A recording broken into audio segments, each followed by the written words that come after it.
On ne perd pas les bonnes habitudes malgré les vacances. Alors je sais que la plupart d'entre vous sont encore loin de la reprise. Et franchement tant mieux.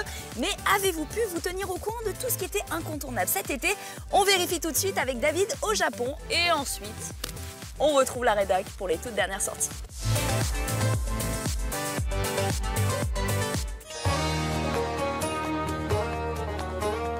Konnichiwa, salut à tous. Aujourd'hui, nous sommes à Tokyo, pas loin du quartier d'Harajuku, et je vous emmène au Laos Festival. Nous sommes près du grand parc de Yoyogi-Koen et d'abord un micro-rappel sur le Laos, que l'on appelle officiellement République démocratique populaire du Laos, car c'est un pays ultra-communiste à l'ancienne avec un seul parti politique. Le Laos a des frontières avec la Thaïlande, le Cambodge, le Vietnam et la Chine. Il y a évidemment beaucoup de stands d'artisanat traditionnel, mais ça n'est pas évident de distinguer ce qui est vraiment du Laos, car il y a énormément de choses que l'on retrouve aussi en Thaïlande.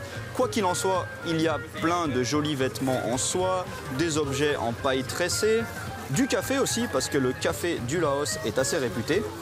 Et ce qui est super, c'est que la plupart de ces stands sont des stands d'associations caritatives, donc une partie de l'argent ira au Laos, car il faut savoir que ce pays est encore très pauvre.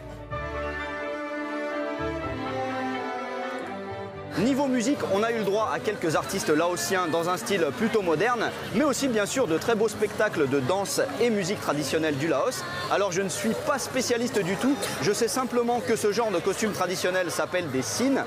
Mais en tout cas c'est certain que ça vient du Laos, car l'une des danseuses portait une très belle robe noire avec un haut violet et un chapeau incroyable. Et c'est exactement la poupée que j'avais achetée lors de mon voyage au Laos. Bien, il est temps de déguster quelques plats du Laos et je commence avec mon plat préféré, ça s'appelle du lap.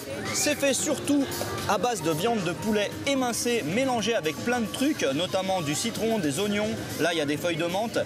Il y a même du riz concassé dedans et puis plein d'épices, notamment celles qu'on appelle en japonais togarashi, c'est-à-dire des épices super fortes. Du coup c'est délicieux mais vraiment très épicé. J'enchaîne avec un truc que je n'avais jamais vu, Laos Phu Jerky. Alors regardez-moi ça, l'apparence est très marrante.